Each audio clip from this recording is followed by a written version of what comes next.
Hi, 72 Daystar, and I'm not doing a walk-in vlog. I'm doing a sit-in vlog. I'm out by my. I use the possessive. This is the stream Gyeongchun. I kind of watch this stream. I've been watching it since 2007 and clearing it of garbage once in a while when I have the energy. That's not what I want to talk about today. I was thinking about how lessons we learn in one part of our life sometimes get generalized to other parts of our life. I was specifically thinking about a character flaw of my own. The character flaw I have is sometimes I'm too much of a I follow the rules a little too strictly, and sometimes it gets me into trouble. I'd be the sort of person who would do this. If I was on a team, a sports team with someone, and say we went in offside, I would start, let up on the play and look over at the ref waiting for him to call the offside. Whereas I think people with more experience on team sports, they wouldn't do that at all. They'd just say, let the ref do his job. Until you hear the whistle, you go as hard as you can to try to make the play and complete the play.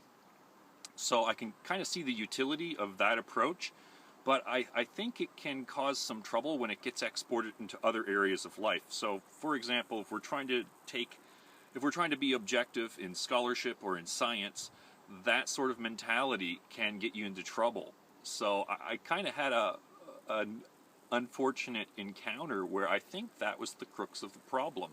I was trying to be objective and talk about a problem that another person was much more emotionally invested in, and they had a hard time seeing my point, that I was saying, let's look objectively and dispassionately at this problem. And he was really in no position to look dispassionately at it because he was emotionally invested, because it affected him.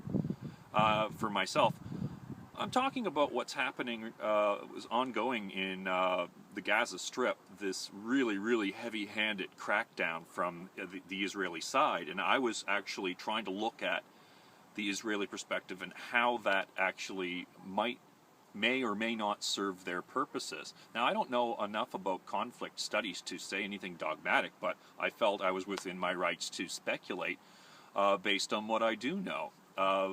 But exception was taken because I had a position that wasn't completely sympathetic to the people who are suffering so much over there.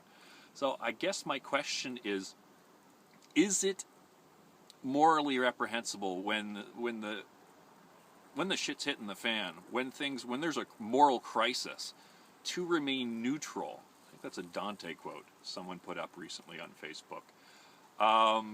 In the midst of a moral crisis, to remain neutral is morally reprehensible, I think, is a fair paraphrase of it.